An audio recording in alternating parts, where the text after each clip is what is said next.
Bom, galera, vamos aqui para as... Deixa eu arrumar um espaço aqui. Vamos aqui para as questões do ITA. Eu coloquei umas questões do ITA aí, pessoal, porque vocês vão ver que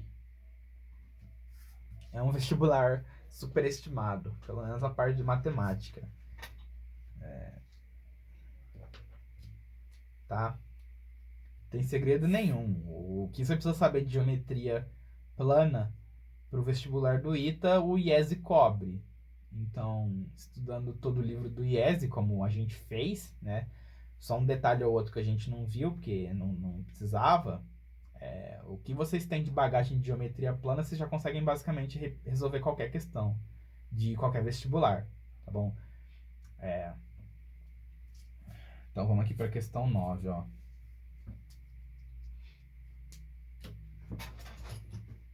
Questão 9 diz o seguinte: o número de diagonais de um polígono regular de 2n lados que não passam pelo centro da circunferência circunscrita a esse polígono é dado por...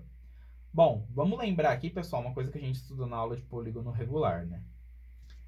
Se você tem, por exemplo, um hexágono, quantas diagonais vão passar pelo centro? As diagonais que passam pelo centro, pessoal, são essas diagonais de vértices diametralmente opostos, né? O que significa vértices diametralmente opostos? Vértices que estão em lados opostos do diâmetro da circunferência aqui, tá? Esse vértice e esse, eles não são diametralmente opostos, tá bom? Mas esse e esse são. E quando eles são diametralmente opostos, você vai ter uma diagonal que passa pelo centro, tá? Ah, professor, mas e se o polígono não tem lá vértices diametralmente opostos, como por exemplo o pentágono? Então, quais são os polígonos que não têm vértices diametralmente opostos? Ó, esse vértice aqui não tem outro vértice aqui na outra extremidade, tá vendo? O outro vértice ele tá aqui ou aqui. Então, esses polígonos aqui que tem um número de lados ímpar,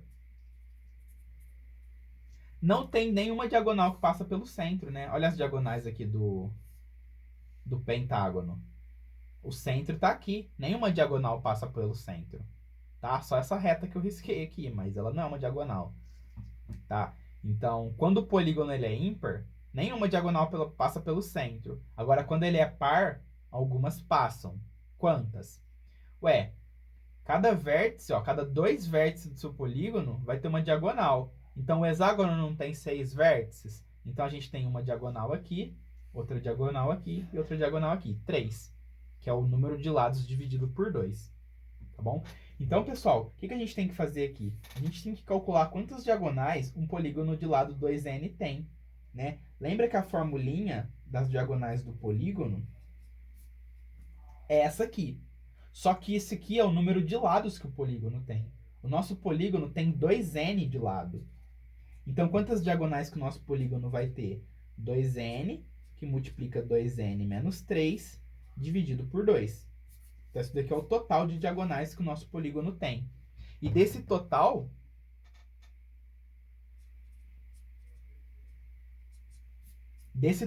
aqui, a gente vai subtrair, então, metade. Ou seja, 2n sobre 2, né? Que é a mesma coisa que n. Então, fazendo essa continha aqui, você descobre quantas diagonais não passam pelo centro. Porque essa daqui é o total de diagonal. Isso aqui são as diagonais que passam pelo centro. Então, a diferença te dá o total de diagonais que não passam pelo centro.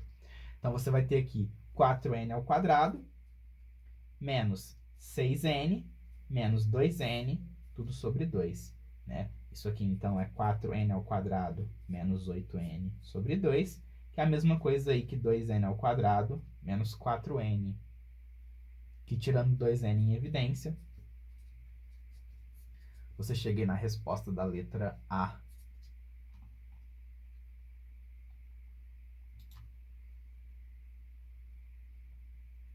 Beleza? Então, questão de longe não era mais difícil da lista, apesar de ser do ITA aí, como eu disse, É uma prova superestimada. Pelo menos a parte de matemática. Não tenho nada a declarar sobre física. Questão 10. Questão 10, pessoal, parecida com a 9.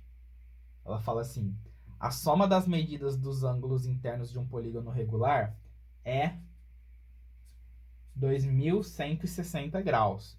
Então, o número de diagonais desse polígono que não passam pelo centro da circunferência que o circunscreve é... né? A gente tem que descobrir o número de lados desse cara aqui.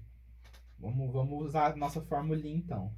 A soma dos ângulos internos de um polígono é dada por n-2 vezes 180. Então, 2.160 é igual a n-2 vezes 180. Faço 180 dividindo.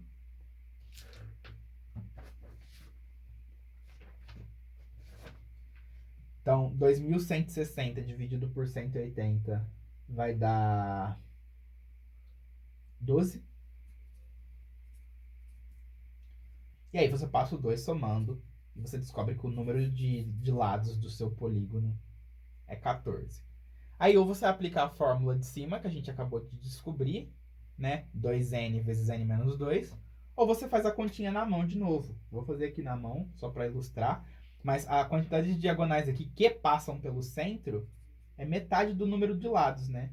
Então, 7 diagonais passam pelo centro. E quantas diagonais esse polígono tem? Ora, ele tem 14 vezes 14 menos 3 dividido por 2. 14 vezes 11 dividido por 2 é 7 vezes 11, né? 77. Então, o polígono de 14 lados aí, né? Ele tem 77 diagonais e 7 passam pelo centro. Então, 70 não passam pelo centro e, portanto, a gente tem como resposta aí a letra C.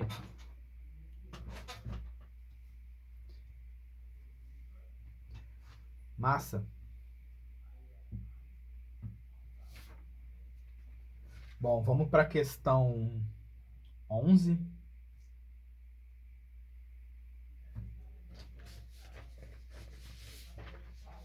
Questão 11 aqui um pouquinho mais elaborada, mas é uma questão linda. Essa 11 e essa 12 aí são questões maravilhosas. A questão 11 diz o seguinte: a razão entre as áreas de um triângulo equilátero inscrito numa circunferência e de um hexágono regular, cujo apótema mede 10, circunscrito a essa mesma circunferência é... Bom, acho mais fácil começar desenhando um hexágono. Então aqui a gente tem um hexágono. Agora eu vou ter que dar um jeito de socar uma circunferência aqui.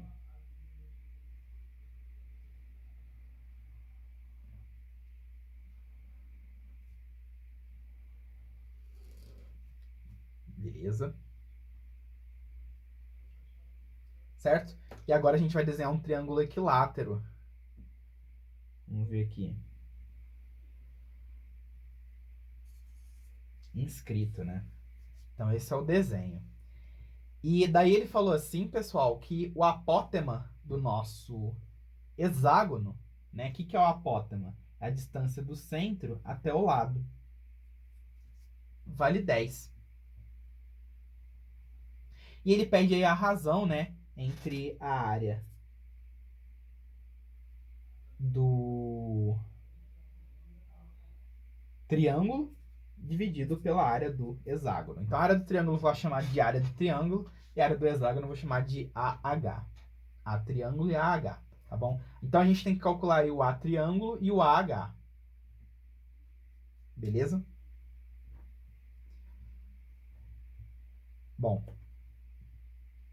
vamos aqui dar uma investigada. Esse 10, pessoal, ó, ele é a distância do centro do triângulo equilátero até o vértice. Ou seja, daqui até aqui é 2/3 da altura. Então, 10 é igual a 2/3 da altura do nosso triângulo equilátero. Né? Com isso, a gente consegue aqui calcular que a altura do nosso triângulo equilátero é 30 dividido por 2. Então, o nosso triângulo equilátero tem como altura 15. E a altura é dada por L raiz de 3 sobre 2, certo? Então, a gente consegue calcular o lado do nosso triângulo. O lado do nosso triângulo vai ser 15 vezes 2, que é 30, dividido por raiz de 3, que a gente pode racionalizar e encontrar, então, que L é igual a 10 raiz de 3.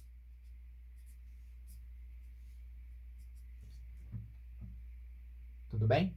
Então, acabei de encontrar o lado, né, do meu triângulo equilátero.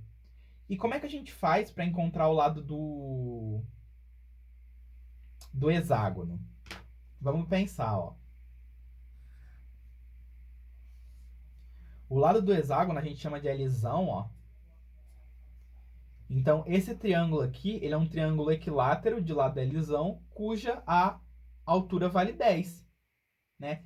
Então, a gente vai falar assim que essa altura aqui, que é igual a 10, é igual a Lzão raiz de 3 sobre 2. Então, daqui a gente tira que o Lzão vai ser 20 sobre raiz de 3, que racionalizando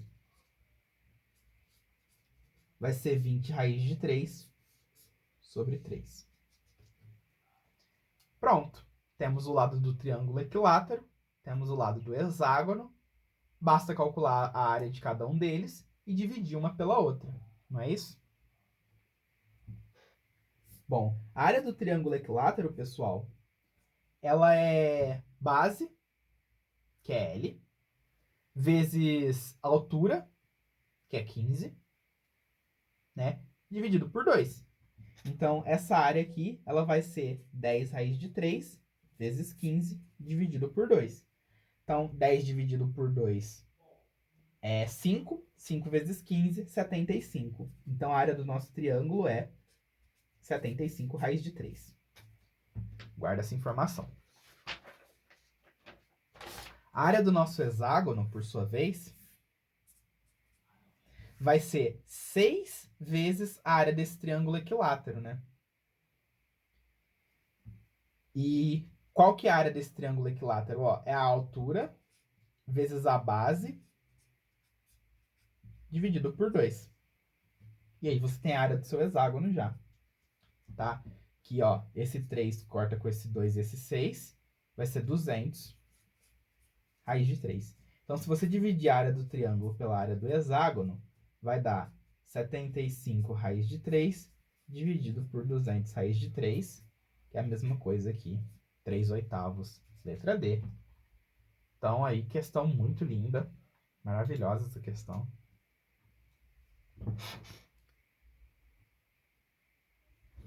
Beleza?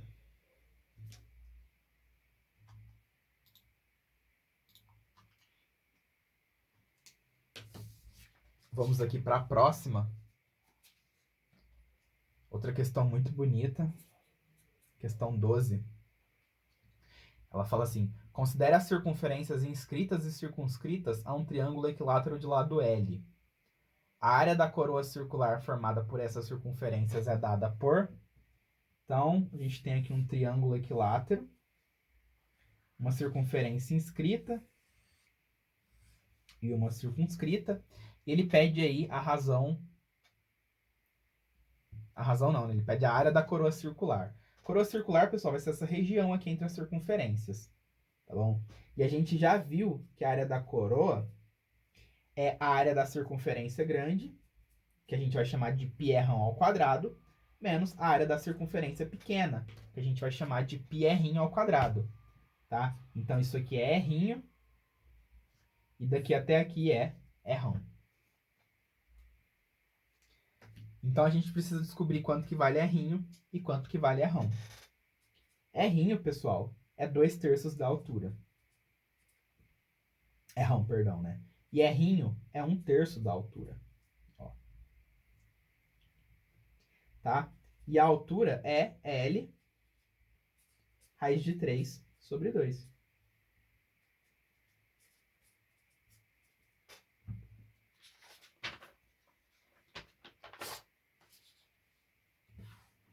Tá? Então, o Rzão, o 2 corta aqui, O Rzão vai ser L raiz de 3 sobre 3.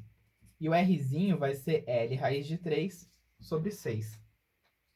A gente vai substituir aqui, né? Então, a área da coroa vai ser igual a π, que multiplica isso aqui ao quadrado, né?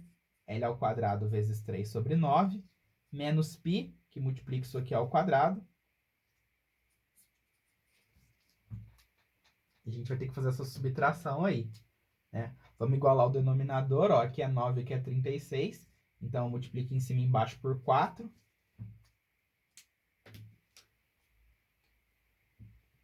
Então, eu vou ter 12 menos 3, que vai dar 9 π L ao quadrado sobre 36. Ou seja, π L ao quadrado sobre 4. Saiu. Letra A. Beleza? Ó, as questões do ITA aí muito legais, tá? Bem no nível da EPICAR. É porque, galera, essas questões do ITA que eu coloco pra vocês são questões tipo de 1900 e bolinha, tá? Tipo 1980, 1970. Então, era uma época, né, que tipo assim, no Brasil você não tinha muito acesso à informação. Então, tipo assim, uma pessoa que estava prestando um vestibular para a faculdade, se ela soubesse a quantidade de geometria plana que vocês sabem hoje, ela tava, tipo, mais que bem, entendeu? Então, quando você pega esses vestibulares mais antiguinhos, a realidade no Brasil era outra, né? A gente tem que lembrar aí que o Brasil era um país aí que demorou para se desenvolver, beleza? Então, tipo assim, imagina você lá prestando uma prova em 1960, né? A grande maioria das famílias aí ainda viviam na fazenda, era tudo rural, né? Então não tinha internet, não tinha nada. Hoje em dia, tipo, o que que é saber toda a geometria plana, né? Tipo, você precisa de muito mais que isso para se destacar, né? Então, quando a gente pega uma prova do ITA, por exemplo, ou de qualquer outro vestibular mais antiguinha, o nível das questões é um pouco menor, né? Então essas questões do ITA aí, elas estão totalmente no nível da prova da EPICAR de vocês, né? O que no passado era uma questão de ensino superior, hoje em dia é uma questão de nono ano, entendem? Por isso que eu coloco essas questões aí, eu sei que vocês vão conseguir resolver, tá? O problema do vestibular do ITA hoje é que, tipo assim, eles colocam muita questão misturada, né? Então dificilmente você vai encontrar uma questão só de geometria. Tá lá geometria, os caras dão um jeito de botar um log no meio, sei lá, matriz, esse tipo de coisa. Aí começa a misturar e já perde o foco. Mas vamos aqui então para a questão 13, ó, questões da EPICAR, né? Aí vocês dêem uma comparada boa aí, né, no nível de dificuldade de uma questão da EPICAR para uma questão do ITA barra CMRJ aí. Tá tomando ele aí tomando esses dois aí como questões difíceis, né? EPICAR 2002. Ele deu um gráfico, desse gráfico de setor. Aí a gente tem aqui ó, uma fatia que representa aí a preferência dos conteúdos, né? Na área da matemática dos alunos do CEPICAR. E 14% dos alunos preferem a matéria matriz. E ele pede aí para você calcular esse ângulo. Então o que a gente tem que fazer? A gente tem que falar assim que 360 graus seria aí o 100%. E x graus seria 14%. A gente quer calcular esse ângulo x, que é o ângulo central do setor do conteúdo de matriz, né? Então a gente faz a regra de 3. Então o x vai ser 360 vezes 14% dividido por 100%. Tá? Isso aqui vai dar 50,4 graus. Beleza? Aí, esse 0,4 graus, se você multiplica por 60, você obtém aí os 24 minutos. Aí você vai ter a alternativa C. 50 graus e 24 minutos. Tá? Então, como vocês podem ver, uma questão de geometria aí, bastava fazer a regra de 3. Como eu disse, né? Quando você quer calcular a área de setor, você faz uma regra de 3 com com o total. Show? Próxima questão aqui, ó. Questão 14. O reabastecimento em voo é um procedimento que permite abastecer aviões de caça em pleno voo a partir de uma mangueira distendida de uma aeronave tanque. O avião A e o avião B, ao término do procedimento, eles tomam rumos que diferem de um ângulo de 60 graus a partir de P.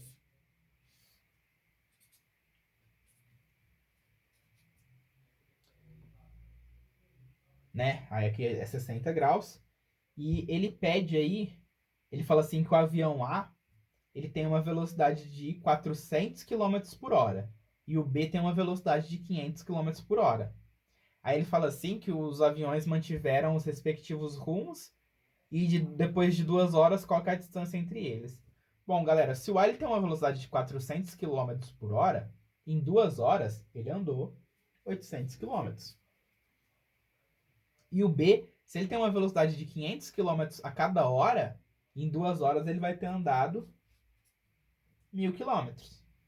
E aí essa distância aqui que a gente vai chamar de x, você encontra ela usando aí uma lei dos cossenos, né? Então, como eu disse, questões que é bom usar a lei do cosseno, lei dos cossenos, são bem óbvias, né? Tipo assim, você olha isso aqui é a lei dos cossenos por definição, né?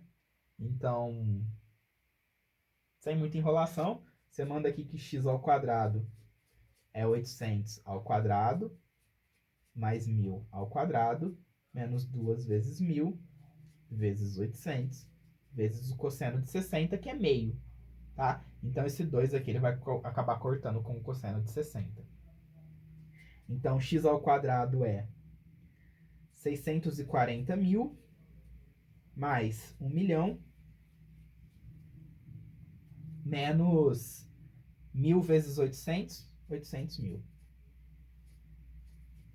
Tá? Só não se confundam com esse tanto de zero. Mantém as pontas firmes aí. Daí você vai ter aqui, ó, 640 mil mais 1 milhão menos 800 mil. Isso aqui vai dar 840 mil. Tá? E aí a gente passa a raiz. Fatorando aqui o 840 mil, a gente encontra 4 vezes 21, né? Vezes 10 a quarta. 84 é 4 vezes 21. E aí a gente pega esses 4 zeros e transforma em 10 a quarta, tá? Só fatorei. Porque agora a raiz de 4 é 2, a raiz de 10 a quarta é 100, e o 21 não tem raiz, ele fica lá dentro. Como vocês podem perceber pelas alternativas. Você vai chegar aqui em 200 raiz de 21, que é a letra C. Beleza? Então a questão aí, pedia só a lei dos cossenos. Sem crise.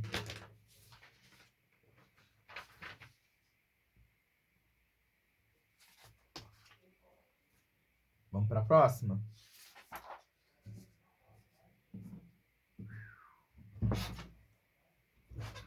Vamos lá, ó. Questão 15. Na 15 a gente tem o seguinte. Em torno de um campo de futebol, conforme a figura abaixo, construiu-se uma pista de atletismo com 3 metros de largura, cujo preço por metro quadrado é de R$500.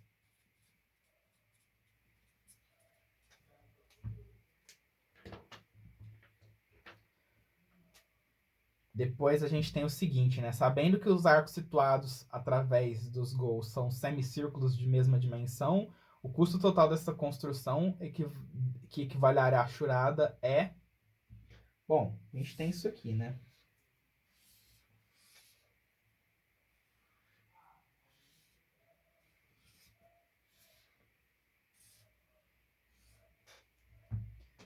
Ó, ele quer a área desse troço aqui. Aí equivale 100, né?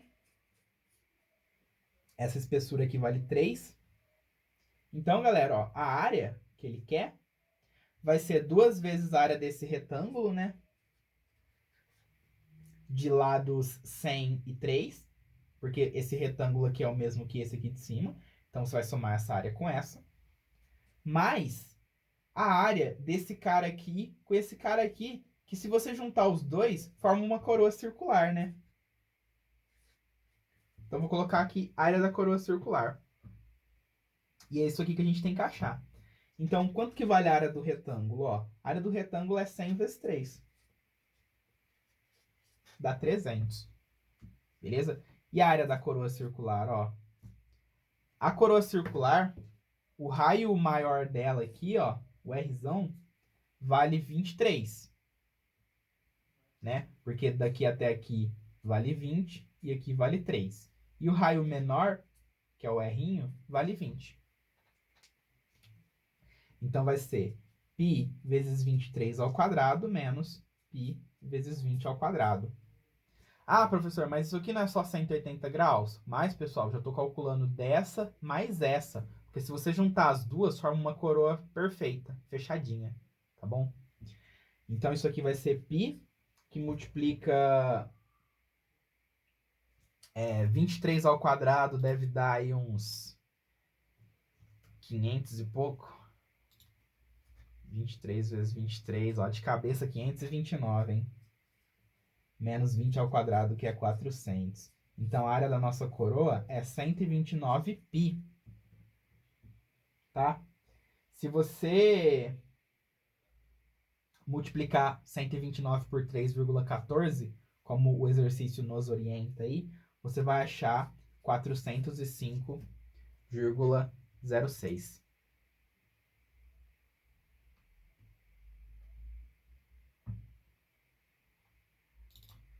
129 vezes 3,14. Isso aí mesmo.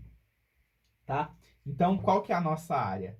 É 2 vezes 300 mais 405,06. Né? Isso aqui vai dar 600. Então, somando, você vai ter aqui 1.005,06 metros quadrados, que multiplicando por 500, aí você tem o custo da obra. Então, se a gente multiplicar isso aqui por 500, dá exatamente 502.530,00, que vai ser a alternativa C. Beleza? Então, exercício aí de retângulo e coroa de área, né? Muito legalzinho o exercício. Tá. Vamos pro último aqui. Questão 16. Questão 16 fala assim, ó. Questão de paralelismo, ó. Você tem aqui que as retas R e S são paralelas. Aqui vale 7x. Aqui vale x ao quadrado menos 2x. 7y menos 4 sobre 2. 3z. Então, ó, R e S são paralelas. Então, esse ângulo 7x é correspondente de paralela desse ângulo x ao quadrado menos 2x. Então, esses dois são iguais. E, rapidinho, você consegue achar o seu x. Né? Aí ele fala assim que os ângulos são não nulos. Como os ângulos são não nulos, pessoal, o x é diferente de zero. Então, como o x é diferente de zero, a gente pode cortar. Corta aqui, corta aqui. Se você acha que o seu x vale 9. Né? Se o seu x vale 9, substituindo 9 aqui,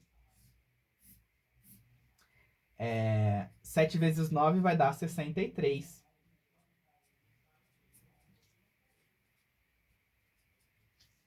Tá? Então, se aqui é 63, esse ângulo que é 3z e esse ângulo aqui que é 7y menos 4 sobre 2, eles vão ser o suplemento de 63, né? Mais conhecido aí como 117. Então, esse ângulo aqui, ele vale 117 e esse ângulo aqui também. Então, você tem que 3z é 117 e que 7y menos 4 sobre 2 é 117. Daqui você descobre que o seu z é 39. E daqui você descobre que o seu y é 34. Tá? Passo 2, soma 4, divide por 7. Vai dar o 34. Tá? Aí, se vocês olharem as alternativas, né? A, B, C, D. Na ele fala x mais y é z. Não, né? Na B ele fala que o y é menor que o z, que é menor que o x. Não também. Na C, ele fala que o y menos o x dá o z. Não também. E na última ele fala que o x é menor que o y, que é menor que o z, que é a alternativa correta. Letra D. Beleza? Listaça, hein? Nossa senhora. Muito boa, galera. Muito boa. Bom, comentários finais aí. Bom, pessoal, vocês têm que saber as questões da EPICAR em primeiro lugar, né? Que é a questão 1 e 2. E 13, 14, 15, 16, né? Então, questão da EPICAR é por obrigação aí vocês saberem resolver, tá? Essas daqui são as mais importantes da lista. Em relação às do CMRJ, né? Ó, questões aí que eu acho mais cara da EPICAR. A 5 é uma questão muito boa. A 4 é uma questão muito boa. A 6 é regra de 3, né? Nem é tanta geometria assim. Tá aqui na lista de geometria só por causa das unidades, mas ela é mais de regra de 3 mesmo. Tá? A 11 e a 12 são questões muito lindas, tá? Que é bom a gente saber fazer também. Agora a 7 e a 3 eram questões mais dificinhas, né? E eu acho que essas aqui são as questões mais importantes, tá? As da EPICAR e essas outras aqui. Beleza? Bom, galera, vou ficando por aqui. Minha garganta já tá horrível. Tanto da aula. E amanhã é feriado, né? Amanhã temos um feriadinho aí. Deixa eu ver dia do que é amanhã. Dia 9? Dia 9, né? Dia 9 de julho. Feriado. Amanhã, galera, dia 9, quinta-feira, deflagração da Revolução Constitucionalista de 1932. Tá? Feriado em São Paulo. Não teremos aula e por isso...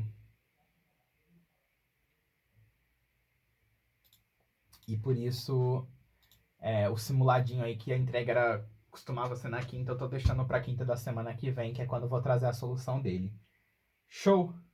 Bom, galera, eu vou ficando por aqui. Aproveitem o feriado para estudar. Eu vou aproveitar o feriado para trabalhar. E é nóis!